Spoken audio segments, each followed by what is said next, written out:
नमो अरिहंताणं नमो श्रीकाणं नमो आयरीआणं नमो वज्रायणं नमो लोहे सविसारणं।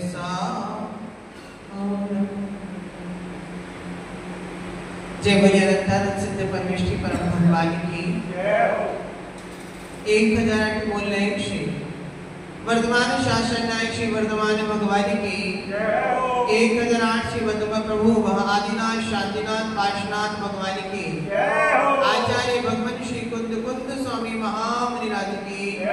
परम पूज्य 20वीं सदी के प्रथम आचार्य भगवान श्री शांति सागर जी महाराज की। परम पूज्य समाजस्थ गुरुदेव अभिनंदन सागर जी महामुनिराज की। दासाम जिनवाणी माता की।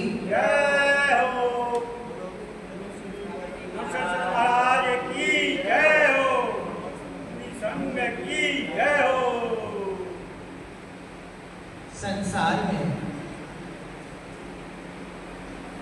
जो जीव, संसार में जिस जीव को कोई रोग लग चुका हो और उस रोगी व्यक्ति से कहा जाए कि ये जीव, हमारे मन की अभिलाषा है कि हम तुम्हारे रोग का शमन तो नहीं कर सकते, हम तुम्हें कोई औषधि तो नहीं दे सकते, लेकिन उसके बदले में मैं चाहता हूं कि मैं तुम्हें धन दे दूं और तुम उस धन की संतुष्टि से समझ लो कि तुम रोग से ठीक हो चुके हो। कोई व्यक्ति जिसको शुदा लगी हो और ऐसे व्यक्ति को कह दिया जाए कि ये लो, मेरे पास भोजन तो नहीं है लेकिन मेरे पास औषधि है, तुम इस औषधि से अपनी शुदा की पूर्ति कर लो। जो व्यक्ति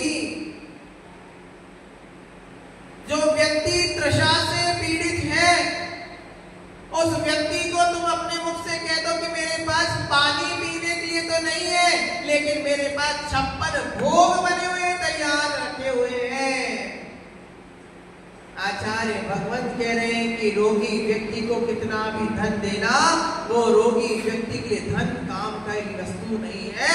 जिस प्रकार भूखे के लिए तुम कहना कि औषधि खा ले, वो कहेगा मुझे औषधि की आवश्यकता नहीं है, अभी तो मुझे तो भोजन की आवश्यकता है। और जिसको तृषा लग रही हो, ऐसा व्यक्ति को भोजन दोगे तो वो कहेगा मुझे भोजन की नहीं, मुझे तो पानी की आवश्यकता। ऐसे ही कल आचार्य भगवंत कुंद स्वामी भगवंत ने हम सबको संबोधित किया था कि याद रखना, जो सम्यक दृष्टि जीव होता है उसको सच्चे देव शास्त्र गुरु का आश्रय ही चाहिए होता है। जिसका समीचीन श्रद्धान होता है वो अपने भगवान के अलावा अन्य किसी को दृष्टि में लेकर के नहीं आता। जैसे एक माँ के गर्भ से पैदा हुआ बच्चा जिस माँ के गर्भ से पैदा होता है वो उसी बच्चे, उसी माँ को अपनी माँ कहता है, अन्य किसी स्त्री को अपनी माँ स्वीकार नहीं करता। गाय जिसको अपने गर्भ से जन्म देती है वो अपने बेटे के अलावा, अपने पुत्र के अलावा, अपनी बछिया के अलावा अन्य किसी दूसरी गाय के बछिए को भी गुदपान नहीं करवाया करती है। ठीक उसी प्रकार आचार्य भगवत कह रहे हैं, जब तक मेरे मन के अंदर समीचीन श्रद्धा का अभाव होगा, सम्यक श्रद्धा का अभाव रहेगा, तब तक मुझे वीतरागी भगवान का बोध नहीं हो पाएगा। और जब तक वीतरागी भगवान का बोध नहीं होगा, मैं प्रभुता से बहुत दूर चला जाऊंगा। बोलो भगवान बनते हैं कि नहीं बनते? किसी ने कहा है लघुता से प्रभुता मिले और प्रभुता से प्रभु दूर। लघुता भगवान बनना है ना, कितनों को भगवान बनना है? नहीं बनना है किसी को। ऐसे हाथ उठा रहे हो ऐसे जैसे कि बनना नहीं, बस महाराज आप कह रहे हो इसलिए बनना है। कितने लोगों को भगवान बनना है? मुझे तो बनना है, आपका पता नहीं आपको बनना है कि नहीं बनना। एक अम्मा जी दोनों हाथ खड़े, हाओ महाराज सबसे पहले हमें को बनना है। जो शैलानी दोनों हाथ खड़े करके हमको बनना है। ज्ञानी आत्मा अर्जुन भगवान कह रहे हैं कि यदि प्रभु बनना है तो प्रभु बनने से पूर्व अपने जीवन में लघुता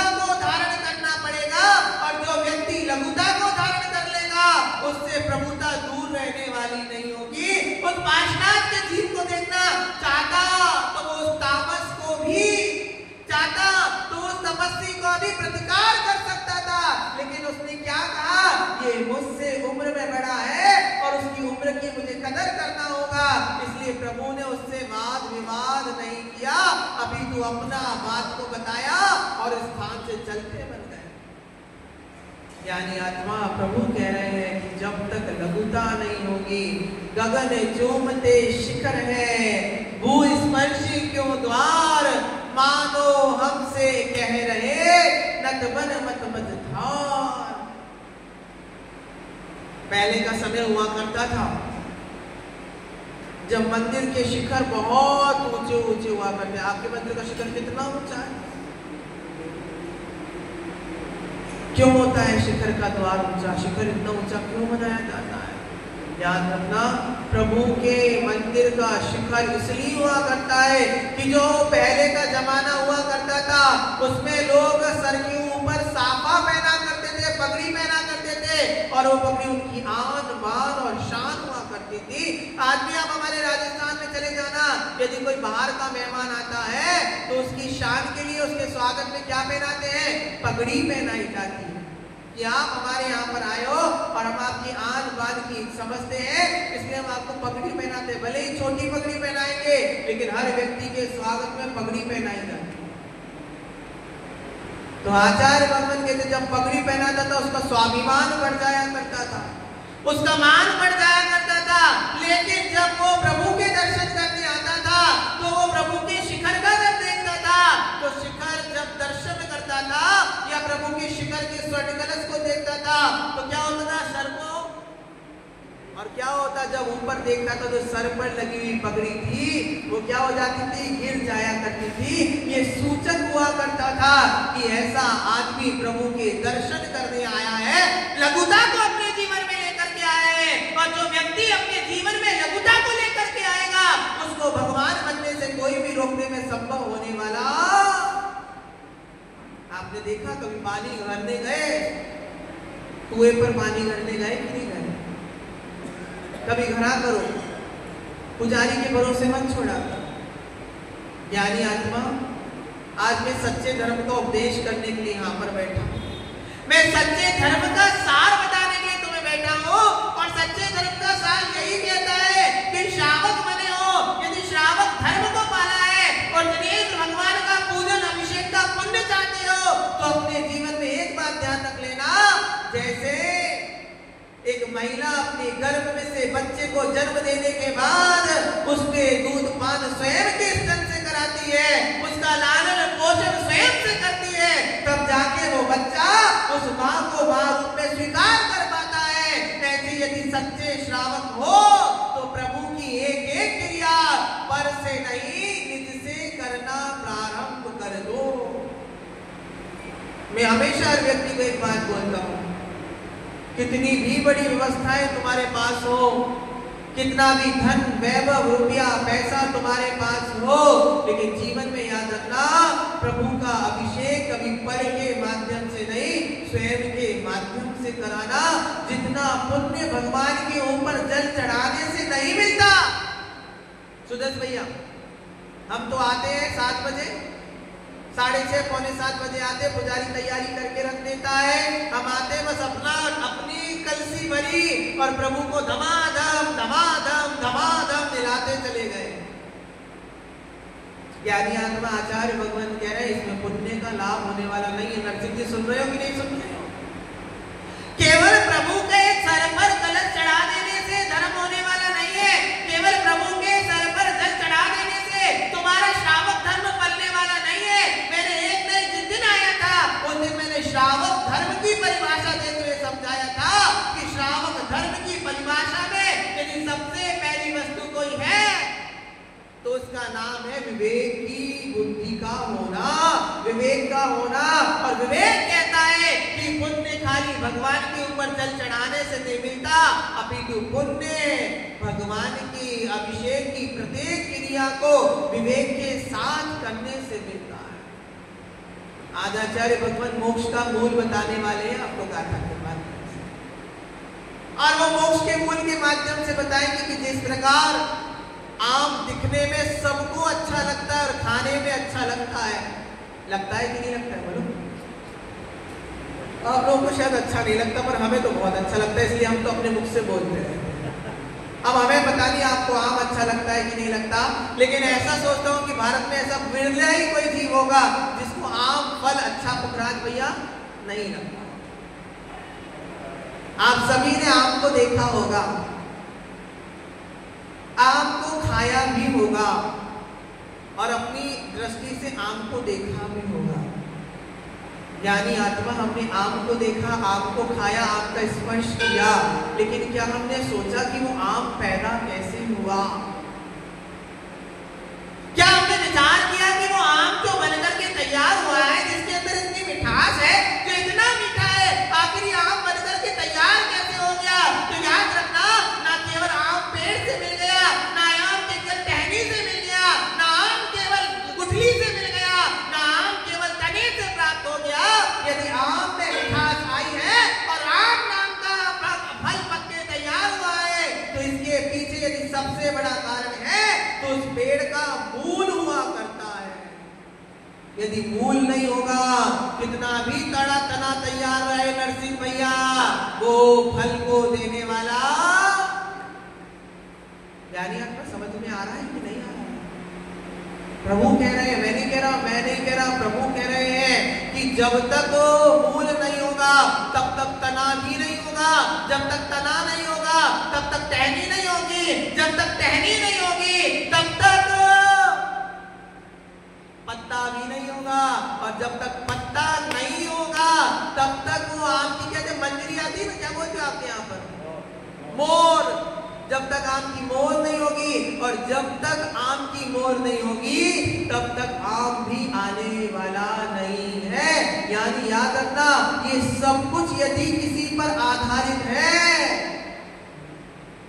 ये सब कुछ जो दिखाई दे रहा है वो यदि किसी पर आधारित है, तो वो एक चीज है जो किसी को दिखाई नहीं दे रही है, वो क्या है? वो उस पेड़ का मूल है, वो उस पेड़ की जड़ है जो किसी को दिखाई नहीं देती।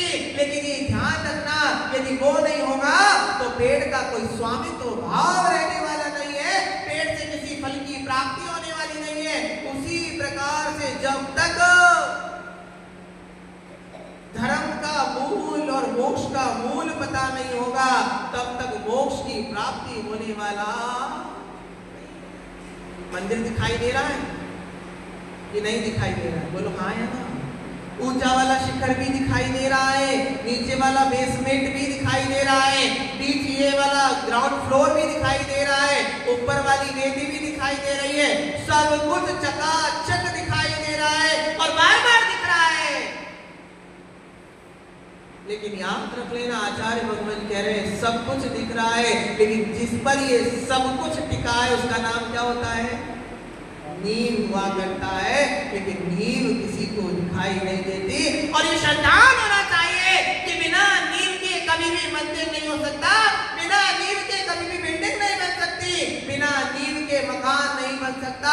ऐसे ही आचार्य भगवान बता रहे हैं कि मोक्ष तो सबको ही चाहते हो, मोक्ष शब्दों के माध्यम से हर कोई जान रहा है, लेकिन वास्तविकता में मोक्ष मिलता कैसे है, मोक्ष की प्राप्ति होती कैसे है?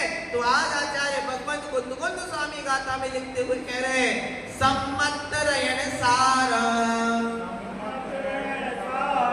देखो भैया, ये जिह्वा आप सबको इस भाव में मिली हुई है, ये जिह्वा इस भाव में मिली हुई है। उस व्यक्ति से पूछना जिसके पास खाने के लिए जीभ नहीं होती, और जीभ होती है लेकिन बोल नहीं पाता। आपका सौभाग्य, आपके पास ऐसी जिह्वा है जिस जिह्वा से आपने आज तक कषाय की बात करी होगी, राग की बात करी हुई, देश की बात, गाली गलौज, क्या क्या नहीं किया होगा। लेकिन आज इस जिह्वा को भी धन्य कर लो, क्योंकि इस जिह्वा ने आज तक बुराई ही की है। पहली बार होगा जब ये अपने माध्यम से कोई धर्म की बात कर पाएगी। तो क्या कह रहे, बोलिए, सम्मतरयण सारम मोकम महारुख मूल विधि भड़िया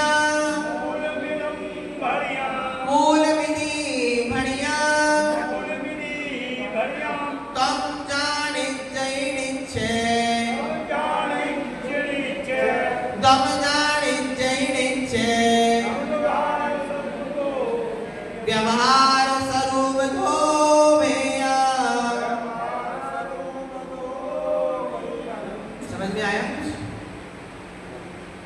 कुछ कुछ तो शब्दों को समझ में आया, लेकिन कोई बात नहीं समझ में आया तो आचार्य भगवान के लिए घबराना मत, मैं समझाने के लिए बैठा हूं। जिस प्रकार वो जीव जब गिरता है तो माँ कहती है बेटा समझ जा, मैं समझाने के लिए बैठी हूँ। उसी प्रकार आचार्य भगवान कुंद स्वामी हर जीव पर इतनी करुणा धार रहे हैं कि वो चाहते तो स्वयं गिर गए तो उनको समझाने की जरूरत नहीं थी, क्योंकि मोक्ष मार्ग आचार्य भगवान कहते थे मोक्ष मार्ग स्वयं का मार्ग है, पर का मार्ग नहीं है। मोक्ष मार्ग पर मार मार के भगवान नहीं बनाया जाता। मार मार के आप मुसलमान तो बना सकते हो, लेकिन मार मार के आप भगवान नहीं बना सकते। भगवान वो जीव बनता है जिसके अंदर अभिव्यक्ति रूप भावनाएं जागृत हो जाती है। जिसके अंदर भगवान बनने की भावना जागृत होती है वही जीव भगवान बन पाता है। अन्य आप सोच लो कि मैं ऐसे किसी को भी भगवान बना दो, याद रख लेना हर किसी को भगवान नहीं बनाया जा सकता। गुरुदेव ने कहा था दीक्षा दी नहीं जाती। क्या बोला? दीक्षा अरे दी तो जाती है ना प्रमिला बहन, शू कहूं छू आपनी भावना से कि महाराज मारे भी मोक्ष मार्ग में बढ़वो छे, मारे भी माता जी बढ़वो छे, लेकिन ध्यान रखो आचार्य भगवत कहते हैं दीक्षा दी नहीं जाती, अपितु दीक्षा ली जाती है।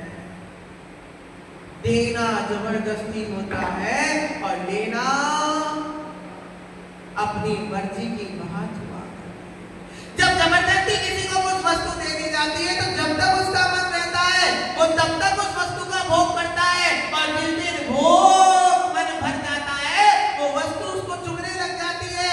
ये पंखा जब तक अच्छा लग रहा है, जब तक गर्मी लग रही है, जैसे ही गर्मी खत्म हो जाएगी ये पंखे की उपयोगिता खत्म हो जाएगी। लेकिन आचार्य भगवान कहते हैं जो उपयोगिता के अनुसार वस्तु का भोग कर रहा है वो भोगी बना हो बैठा है, और जो चाहे आवश्यकता हो या ना हो वो निरंतर धर्म में बैठा है, वही सबसे बड़ा धर्मात्मा है। जब कभी जो अभी आएगा देखना पर्यूषण पर्व जैसे ही आएगा, इस मंदिर में पैर रखने की जगह नहीं दिखाई देगी। लोग इंतजार करेंगे आखिर वो आदमी उठ के भगे तो मैं बैठ जाऊं, वो आदमी यहाँ से जाए तो उसकी सीट खाली हो जाए, मेरे को वो स्थान प्राप्त हो जाए, और बार बार मन करेंगे। लेकिन एक्स्ट्रा डेज में देख लीजिए, संडे के दिन आपको मंदिर में पैर रखने की जगह नहीं मिलेगी, और Monday, Tuesday, Wednesday, Thursday, Friday, ये 5 दिन भगवान भी इंतजार करते कि कब भक्त आएंगे। भगवान को भी इंतजार करना पड़ेगा कि कब भक्त आएंगे, कब भक्त आएंगे। याद रखना तुम भक्त नहीं हो, तुम कम भक्त हो। गुरु भगवंत कहते हैं जो भक्त और एक शिष्य, बड़ा अंतर होता है दोनों, मैंने एक दिन शायद बताया होगा। भक्त वो होता है जो अपनी भावना लेकर के आता है और भावना पूरी होने के बाद भाग जाता है, उसका नाम होता है भक्त। इसीलिए गुरु भगवंत कहते हैं वो भक्त नहीं, वो कम भक्त हुआ करता है जो तृष्णा या इच्छा की भावना से गुरु के शरण में आया। और जो शिष्य होता है वो कहता है चाहे अच्छा भी हो चाहे बुरा भी हो, मेरा आदि भी तुम हो और मेरा अंत भी तुम हो। इसलिए जीवन में याद रखना, भक्त मत बनना। हम उन महाराज के भक्त हैं, हम उन महाराज के भक्त हैं, और अपना काम होने के बाद भगवान महाराज बदल भी देते हो। जीवन में ध्यान रखना, कभी भगवान को एक बार जिसको अंतरंग में धारण कर लिया उसको कभी भी बदला नहीं जा सकता। गुरु भगवान ने कहा था आज के समय में विवाह जब पहले के जमाने में हुआ करता था, स्त्रियों के ऊपर मर्यादा रहा करती, वो किसी भी पर पुरुष से मिला नहीं करती थी। यदि बैठ मिलना भी होता था तो परिवार के सामने मिला करती। क्यों? क्योंकि पहले ऐसी मर्यादा थी।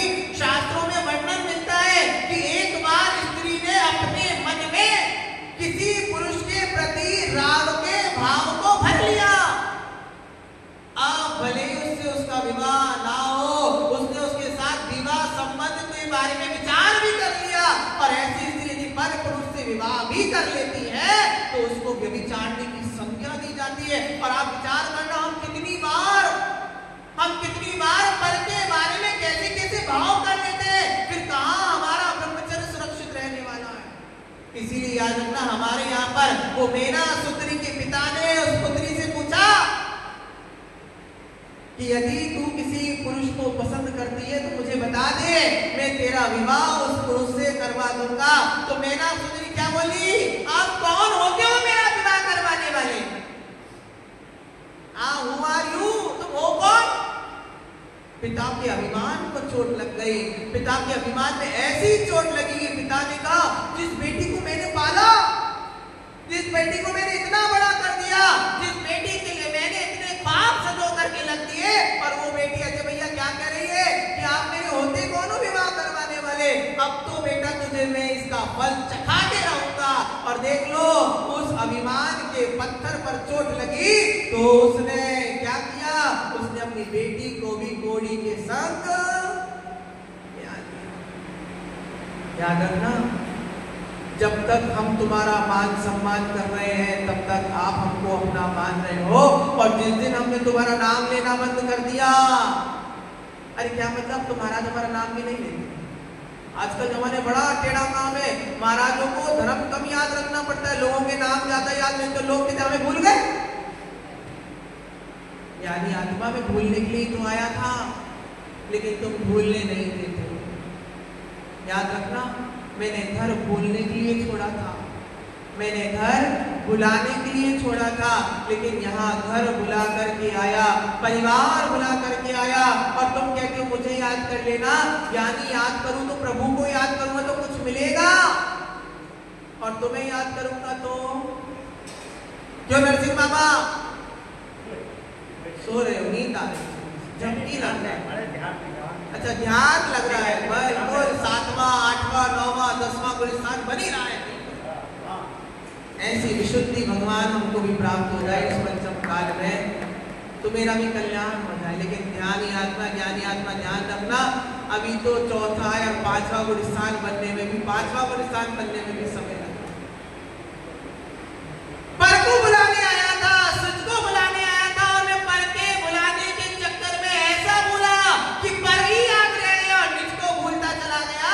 मैंने घर क्यों छोड़ा है? जब तक मेरा उद्देश्य ये नहीं होगा, तब तक मैं घर छोड़ के निकल भी जाऊंगा, तब भी मेरा कल्याण होने वाला नहीं है। ये बात बिल्कुल सत्य है, इदम सत्यम, यही सत्य है। ज्ञानी आत्मा, मैंने प्रवचन देने के लिए घर नहीं छोड़ा है। ज्ञानी आत्मा, मैंने तुमसे आहार ग्रहण करने के लिए घर नहीं छोड़ा है। मैंने तुम्हारे साथ बैठकर पूजा रचाने के लिए धर्म नहीं छोड़ा है। मैंने तुम्हारे साथ मैयावृत्ति करवाने के लिए धर्म नहीं छोड़ा है, और मैंने तुम्हारा कल्याण करने के लिए भी धर्म नहीं छोड़ा है। क्योंकि याद रखना, साधु एक नंबर का स्वार्थी हुआ करता है। आगम में कहीं भी ये नहीं लिखा बुद्ध स्वामी ने कि अपना कल्याण करके जनता का कल्याण करो, कहीं नहीं लिखा।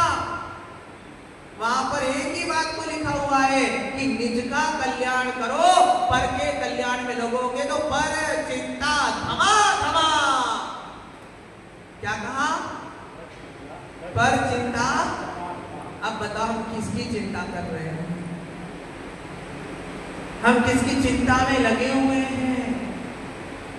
हम क्यों किसी की चिंता को निरंतर करते चल रहे हैं? क्योंकि पर की चिंता तो आचार्य भगवान ने क्या कह दिया, ये तो अधर्म ही अधर्म है।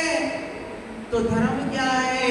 भगवान ने कहा निज चिंता धमा धमा, निज का चिंतन करो, निज की फिक्र करो। और जो निज की फिक्र में लग जाता है उसको पर की फिक्र नहीं होती। और देख लो आदिनाथ भगवान वैराग्य अकेला हुआ, लेकिन वैराग्य होने के बाद मन को चले गए। राजाओं ने सोचा हमारा राजा जा रहा है तो हमें भी जाना पड़ेगा। क्या सोचा राजाओं ने? कितने राजा गए थे साथ में? 4000 राजाओं के साथ गए। इतना वर्चस्व था।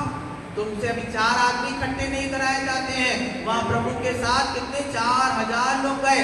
कब होंगे 4000 इकट्ठे? आप रख दो मलाई कोफ्ता, पनीर, नान, गुलाब जामुन। अभी देखो बिना बुलाए आपको पब्लिक मिलती चली जाएगी। और याद रखना, यही धर्म के सच्चे स्वरूप को बिगाड़ने में सबसे बड़ा हाथ यदि किसी का है तो तुम्हारा हाथ है। क्योंकि हमने भोजन का लालच दे दे करके लोगों को इतना बिगाड़ चुके हैं कि अब उनको धर्म नहीं करना, अब उनको केवल भोजन ही करना है। और ये सर्वनाश यदि याद रखना, मैंने कल ही कहा था सकता। यदि धर्म का ह्रास होता है तो अधर्मी के द्वारा नहीं होता, धर्मी के द्वारा ही होता है। हमने व्यवस्थाएं बना दी, हमने ऐसी व्यवस्थाओं को चला दिया है कि आप आइए, आपके भोजन पानी का प्रबंध है। मुझे अच्छे से याद है कि हमारी दादी बताती थी कि पहले जब कभी पंचकर्म देखने जाते थे, साल भर में कभी एक बार कहीं पंचकर्म, 2 साल में कहीं हो जाए तो हो जाता था। और क्या होता था, उसमें भोजन की व्यवस्था नहीं रहती थी। अपना आटा, अपना मिर्ची, अपना घी, तेल, मसाला लेके जाते थे, 2-3 बर्तन ले जाते थे, वहीं चूल्हा, लकड़ी, पत्थर लगाए, लकड़ी बीनी और अपना भोजन पकाते थे, खाते थे और पंचकर्म देखकर बड़े आनंद से 7 दिन बाद घर पे आते थे। और अब कल ही बात चल रही थी, शाम को हम लोग बैठे थे, एक दीपक ज्ञानी थे हमारे, बोले कि भैया हमारा अभिषेक को बोलते, भैया कोई मंदिर में आपका भी कहीं मूर्ति विराजमान हो तो हमको बताना, हमारी भावना हो। तो अभिषेक भैया ने बोला कि माँ एक काम करो, तुम ही पंचकर्म करवा दो। तो बोले कितना खर्चा, बोले मैंने ऐसे इशारा कर दिया 25 लाख। तो बोले महाराज 50 लाख तो खाने में खर्च हो जाता है, 25 लाख पंचकर्म की बात। यानी आत्मा, हमने प्रभु की विशुद्धि खत्म कर दी, हमने प्रभु की महिमा खत्म कर दी। अब हमने केवल ये कोई नहीं देखता, ये अंतरंग की क्रियाएं कोई नहीं जानता कि प्रभु के भगवान बनने के लिए कितनी विशुद्धि चाहिए थी। हमारा दिमाग कहाँ लगा रहता है कि भोजन किए बिना कोई जाना नहीं चाहिए, भोजन कुछ खत्म नहीं होना चाहिए। अगर भोजन खत्म हो जाएगा तो हमारा इज्जत खराब हो जाएगी। यानी सीखना तो पुराने लोगों से सीखो कि उन्होंने भोजन के चक्कर में धर्म को नहीं छोड़ा, अब लोगों ने धर्म को भोजन के चक्कर में छोड़ दिया। भगवान कह रहे सम्मत रहन सारा, सम्यक रत्न ही संसार में क्या है, सारभूत। कौन सा सम्यक? 3 सम्यक बताए ना याद आपने, सम्यक दर्शन, सम्यक ज्ञान और सम्यक चारित्र। मोक्ष महारुक्ष मूलम, अर्थात मोक्ष रूपी महावृक्ष का यदि मूल कोई है तो कौन है? सम्यक है। जैसे वृक्ष का मूल उसकी जड़ हुआ करती है, ऐसे ही मोक्ष जाना है। यदि मोक्ष की प्राप्ति करना है, उस प्राप्ति के लिए यदि सबसे बड़ा कोई रत्न है तो कौन सा रत्न है? सम्यक तो रत्न है। क्योंकि जब तक सम्यक नहीं होगा तब तक मोक्ष की बात हो सकती है, लेकिन मोक्ष की प्राप्ति नहीं हो जाएगी। मोक्ष महल की प्रथम सीढ़ी यदि कोई है तो क्या है? सम्यक यानी समीचीन श्रद्धान का होना। इसके अलावा मोक्ष मार्ग प्राप्त हो ही नहीं सकता। तो मोक्ष की बात करना आसान लगता है, मोक्ष की बात सुना देना आसान लगता है, लेकिन गुरु भगवान कह रहे मोक्ष की प्राप्ति के लिए यदि करना है तो मोक्ष की प्राप्ति करना बड़ा कठिन काम है। आपको क्या लगता है श्रद्धा आसान है? क्या आप मंदिर आ रहे हो, आप सम्यक दृष्टि हो? यदि आज थर्मामीटर कोई मिल जाए जिससे सम्यक दर्शन नापा जाए, मैं कह रहा हूँ अच्छे अच्छे विद्वान, अच्छे अच्छे घंटों तक पूजा करने वाले विद्वान, अच्छे अच्छे विधानाचार्य और अच्छे अच्छे निर्ग्रंथ योगी भी सम्यक के थर्मामीटर से नापा जाए तो उनको याद रखना, उनका सम्यक हीन पाया जाएगा। इसीलिए दौलत राम ने कह दिया मुनिव्रत धार अनंत बार नव प्रेम तुम जायो, पैनिज ज्ञान मुनि बन नहीं सुख लेश ये पायो। समझ में नहीं आ रहा ना? क्या श्रावक की बात नहीं की उन्होंने दौलत राम जी ने? उससे भी परे ऊपर किसी व्रती की बात नहीं करी, अभी तो किसकी बात करती? जिसको हम महाव्रती कह रहे हैं, जिसको हम पूछ रहे हैं, जिसको हम अच्छे से अच्छा खिलाने की कोशिश कर रहे हैं, उसके बारे में प्रभु ने कह दिया मुनिव्रत धार अनंत बार।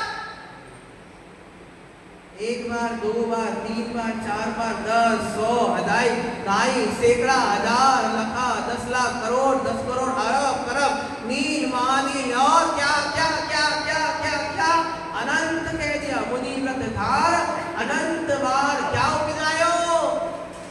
9वें ग्रह तक पहुंच गया।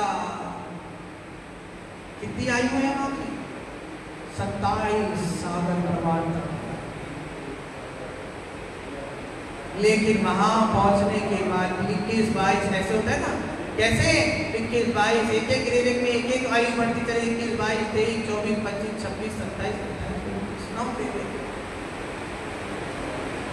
लेकिन मुनि बन गया, नव ग्रह भी पा लिया और एक दो बार नहीं अनंत बार आचार्य भगवत करे सुमेरु के समान पीछी कमंडल का ढेर लगा दिया, लेकिन फिर भी मुक्ति की प्राप्ति नहीं हो पाई। किसके अभाव में? सम्यक के अभाव में।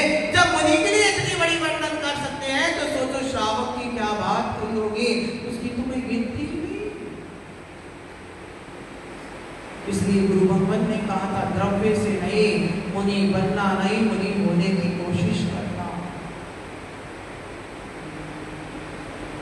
बैतवाड़ा वाले दादाजी, मुनि बनना नहीं है, मुनि होने की कोशिश करनी है, क्योंकि मुनि बनना और मुनि होना में जमीन आसमान का। एक बार दिन में मुनि तो आप भी कई बार बन जाया करते हो, जितनी बार अपने बाथरूम में जाते हो नग्न हो जाते हो, और नग्न होने के साथ कई बार मुनि बन जाया करते हो। लेकिन मुनि बनना बहुत आसान होता है, मुनि होने की अपेक्षा।